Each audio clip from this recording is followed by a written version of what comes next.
Bom, tô de volta. O negócio é o seguinte, hein? Parece que acabou aí, né? Parece que acabou aí os dois jogos dessas quartas de finais da Copa do Brasil e a gente vai comentar um pouco aqui, tá? Mas antes, já é importante, deixa o like aqui embaixo se você curte o canal, apoia o canal, cara.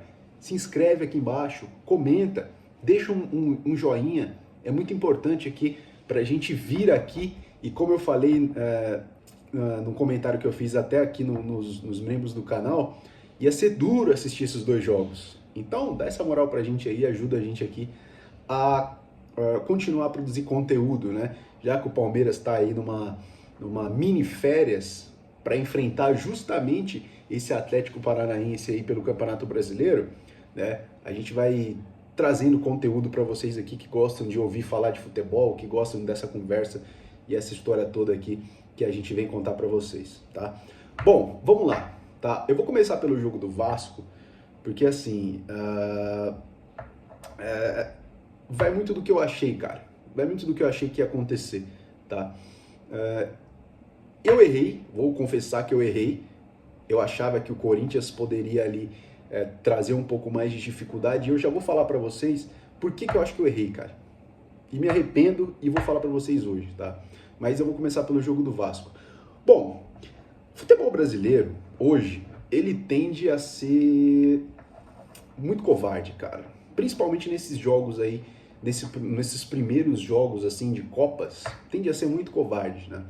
Não foi muito diferente até os 30 minutos do primeiro tempo, certo? Muito brigado, muita falta cometida, muita paralisação de jogo, e futebol mesmo, que é bom, não teve até os 30 minutos, né? E o que acontece, e assim, é muito de praxe isso acontecer, é assim, quase sempre nesses jogos de Copa. O jogo fica arrastado, fica vai, não vai, até mais ou menos uns 20, 30 minutos. Aí vai lá, um time faz um gol, aí do nada, as equipes resolvem jogar bola. O que tá perdendo resolve ir pra cima, o que tá ganhando resolve ali se armar para um contra-ataque, e assim o jogo começa a dar uma melhorada. Mas antes de sair o primeiro gol, cara, é lastimável. É lastimável. Um futebol assim, muito ruim, sabe? Isso eu falo no geral. Eu não tô nem falando desses dois jogos aí, não. Eu tô falando do geral, tá? No geral do Campeonato Brasileiro hoje de 2024. E assim, fala pra mim um time hoje que joga bola, que joga bem. Que você fala assim, não, tem uma troca de passes envolvente, tem bons resultados, tem um cara matador ali que resolve. Quem hoje? Acho que nem o Flamengo hoje está jogando um futebol que agrada 100% da torcida, tá? Até porque aí tá com os desfalques, etc e tal, mas mesmo antes não estava jogando futebol. Palmeiras, então, também não. 30 milhões de folha salarial, Flamengo 35, tá? Por exemplo, o Fortaleza é um time que joga um futebol agradável? Não sei. Para mim é um dos times ali que menos troca passes. Então, não é tão envolvente assim no seu toque de bola, na vistosidade do seu futebol, mas é um time muito eficiente, um time que precisa de muito pouco para fazer. Tanto é aí que já está há muito tempo lá sem perder no Castelão, é líder hoje do campeonato e com totais méritos do Campeonato Brasileiro, né? Então, se você for analisar e você for ver, é muito difícil hoje você buscar um futebol agradável aos olhos, principalmente a pessoa que está de fora, assim, que não torce para nenhum dos times, mas está de fora analisando o futebol. É muito difícil achar no futebol brasileiro hoje, cara. Muito difícil. Muito difícil. Muito difícil. Tá? Só que, a contraponto, é um futebol muito caro, extremamente caro. Hoje o futebol é um produto extremamente caro e extremamente de baixa qualidade, né? Bom, enfim, eu já vou chegar nesse mérito aí, extremamente caro, extremamente baixa qualidade, vocês vão entender o que eu tô falando. Segura essa informação aí, tá? Segura essa informação, né? Parece que o Corinthians fez o 2-1 agora, tava 2-0 Juventude, o Corinthians fez um gol e se mantém vivo aí pro jogo da volta, né? Bom, enfim, como eu tava falando, saiu o primeiro gol aí do Atlético Paranaense, fazendo muito ali o que aconteceu nessa semana passada, nessa semana agora, que teve o jogo também em Vasco e Atlético na mesma localidade, em São Januário, terminou 2-1 e foi da mesma forma. Da mesma forma, o jogo ruim, arrastado, o Atlético foi, abriu o placar, o Vasco foi lá e virou. Mas assim, do mesmo jeito, do mesmo jeito. Parecia até um déjà vu, né?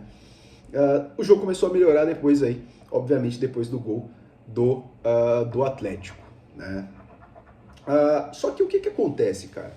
Hoje, se for pegar a situação do Vasco, assim, pelo futebol que o Vasco joga, é uma coisa assim a se pensar, porque no Vasco tem dois jogadores hoje, né? Tem o Payet e tem agora o Felipe Coutinho, né, que tá chegando agora, né? E assim, cara, vendo esses dois jogadores, né, e você vendo aqui os números do Payet, né, que não são números bons, não são números bons. Se você for pegar o Payet com a camisa do Vasco, tem, acho que, sei lá, 2 ou 4 gols. Deixa eu ver aqui. Em 2024, o Payet tem 2 gols e 8 assistências. O Payet tem 2 gols e 8 assistências, tá? E o Payet é responsável por 62% ali dos lances que resultam em gol do Vasco. Um jogador só. Você vê como que o Vasco hoje, o futebol do Vasco é dependente de uma forma gigantesca do Payet, né? E é um jogador extremamente caro, que custa muito aos cofres do Vasco.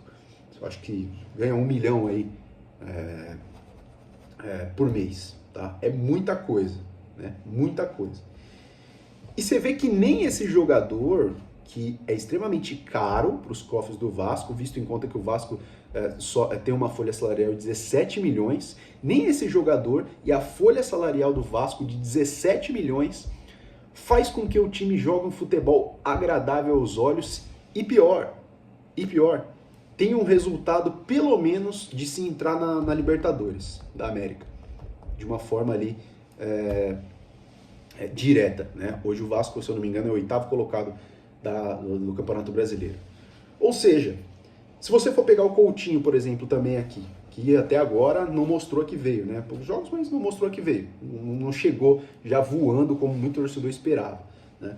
Coutinho ganha 3 milhões lá, 3 milhões de reais lá na Inglaterra, né? Ele veio para o Vasco pagando 50% do salário do Coutinho. Então ali 1,5 milhão. Ou seja, em 2 jogadores, o Vasco paga 2,5 milhões de reais, né? Jogador esse que é 62% ali dos lances de gol do Vasco, que no caso é o Payet. O que eu quero dizer com isso, cara? É muito pouco o que o Vasco produz pelo que tem que pagar apenas para 2 jogadores e no englobado da folha salarial, que já é muito. É muito pouco, muito pouco. E aí você entra naquela história. Hoje o futebol, ele é caro demais e é de baixa qualidade. Aí a gente vai entrar aqui, e ó que foi 2-1 pro Vasco de virada, né? Conseguiu ali até um resultado legal para jogar contra o Atlético lá fora, obviamente que é muito difícil, lá o jogo na Arena da Baixada, mas o Vasco vai pelo menos ali com o resultado de empate a seu favor, tá? Aí agora a gente entra no mérito do Corinthians, que não foge muito disso, mas o Corinthians consegue ser muito pior, cara. Mas muito pior do que o Vasco. O Corinthians hoje, em 2024, e já de algum tempo, para mim é o pior futebol e o futebol mais vagabundo do Campeonato Brasileiro da Série A. É o futebol mais vagabundo da Série A. E eu vou explicar o porquê. O Corinthians, ele perde muito? Não, não perde muito. Ele ganha? Também não ganha. Ele empata demais, cara. E isso é pior do que você, sei lá, em 5 jogos, você, sei lá, ganhar 2 e perder 3. Isso é pior do que você empatar 5. O Corinthians empata demais, cara. E não consegue subir na tabela. Tá lá em 18º lá na tabela. E se fosse só isso, tava bom. Tava bom. O pior é que o futebol do Corinthians é horrível. O futebol jogado é muito ruim, cara. É feio mesmo, assim. Eu juro por Deus, cara. Foi duro assistir o jogo hoje, esse jogo entre Juventude e Corinthians. Foi dureza, brother. Dureza. Foi muito difícil. Principalmente no primeiro tempo. Principalmente. E assim, não era muito para ser assim. E agora vai entrar aquilo que eu falei para vocês. Um futebol caro, extremamente pobre. A folha salarial do Corinthians bate aí 22 milhões mensais. Só a folha salarial dos jogadores. 20 milhões, brother. É a terceira maior folha salarial do Brasil. Com futebol de 18º colocado para 20º colocado. Para mim é futebol de 20º. Né? Para mim o futebol, a colocação do Corinthians aí é 18º hoje, mas o futebol é de 20º, porque é um futebol vagabundo. Né? É um futebol vagabundo. Por quê? Porque paga 700 milhões para o Pedro Raul. Pedro Raul custou 20 milhões ao Corinthians. O que o Pedro Raul entrega para o time do Corinthians hoje? Isso analisando assim de uma forma fria e dando a minha opinião de fora. O que o Pedro Raul agrega para o time do Corinthians hoje? Bosta nenhuma. É um jogador muito ruim. Um jogador que não sabe dominar uma bola. O Pedro Raul não sabe finalizar. Um atacante que não sabe chutar no gol. Aí você pega o Yuri Alberto. O Yuri Alberto, cara, assim, ele não tem fundamentos básicos de um centroavante. Isso com todo respeito mesmo. Ele não tem fundamentos básicos de um centroavante. Ele não consegue escorar, ele não consegue fazer uma parede também, cara. É lamentável o Yuri Alberto, cara. Lamentável. E o Yuri Alberto ganha 1.400.000 mensais na carteira de trabalho. 1,5 milhão na carteira de trabalho. E ó a situação precária do Corinthians. Ele é um dos artilheiros ali do time, se não é o artilheiro, se eu não me engano. Olha a situação de merda que tá o Corinthians aí nesse ano de 2024. É um futebol canalha, falo pra vocês. Aí você tem o Coronado. Coronado também é outro que, meu Deus do céu, não consegue jogar. Não consegue jogar. 2 milhões. 2 milhões mensais. 2 milhões. É um ataque ali que o Corinthians paga quase 4 milhões de reais. E o Corinthians não consegue fazer gol. Não consegue fazer gol. Não consegue. Por isso que eu chego ali à conclusão que o ataque do Corinthians é um ataque canalha, cara. É um ataque vagabundo. Eu acho que isso aí deve irritar muito o torcedor. Porque se você for pegar ali a folha salarial do Fortaleza, que hoje é líder do Campeonato Brasileiro, com uma efetividade absurda, com um trabalho gigantesco do Vojvoda e tal, não perde dentro de casa, vence os seus jogos até fora, né? E venceu o próprio Corinthians aí numa dessas últimas rodadas do Campeonato Brasileiro. A folha do Fortaleza é de 7 milhões. 7. Eu tenho certeza que não tem jogador que ganha que ganha mais de 1 milhão de reais no Fortaleza. Certeza, tá? Enquanto isso, o ataque do Corinthians, 3 jogadores rendem aos cofres do clube 4 milhões de reais. Como que vocês acham que isso aí não vai dar merda? Como que vocês acham que isso a longo prazo não vai dar merda? É óbvio que vai dar merda. Claro que vai dar merda, né? Quando você tem um time caro e extremamente caro e você tem um futebol extremamente pobre que não consegue entregar o mínimo para um time, né? Então é isso, cara. Fora que hoje aí, se você for ver as arenas, estão cobrando valores exorbitantes aí no ingresso, né? Para justamente mostrar um futebol ridículo. Justamente para mostrar um futebol canalha, né? Um futebol vergonhoso pelo que os caras ganham dentro de campo e não mostram o mínimo, né? Então, assim, é isso, né? Resumindo a parada, chegando nessa conclusão aí do que acontece hoje com o futebol brasileiro na sua maioria, né?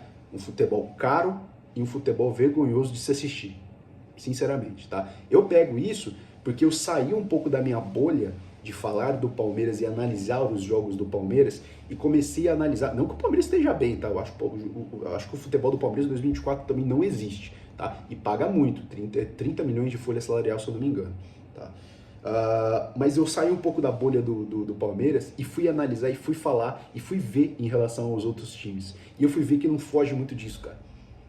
Não foge muito disso, tá? Futebol extremamente caro, em compensação ali dentro de campo, um futebol bem pobre, né? Bom, mas é isso, tá? Juventude venceu o Corinthians por 2-1, levou a vantagem do empate também para jogar na Neoquímica Arena, não sei, pode até dar pênalti esse jogo, não sei o que vai acontecer, o Corinthians é cagado dentro de casa, né? Como foi ali contra o time do Bragantino pela Sul-Americana, né? Pode ser que ele saia com a classificação, mas o time do Juventude também não tá para brincadeira, né? E o Vasco também levou o resultado do empate para se classificar na Liga Arena, né? Liga Arena da Baixada, no Paraná, tá bom? Então é isso aí, meus amigos, muito obrigado mais uma vez. Você curte aqui a resenha do canal, essa história toda aqui, essa troca de ideia, né? Na verdade é uma troca de ideia que eu tenho com vocês aqui. Se vocês curtem aí, muito obrigado mais uma vez. Deixa um like, é muito importante que vocês comentem aqui também o que vocês acham em relação a esse futebol de hoje em dia do Campeonato Brasileiro, tá? Falta muito para chegar no futebol europeu, no nível de jogo dos caras do futebol europeu. Para mim falta assim anos-luz, tá bom? É isso, meus amigos, muito obrigado mais uma vez, uma boa noite a todos e até uma próxima.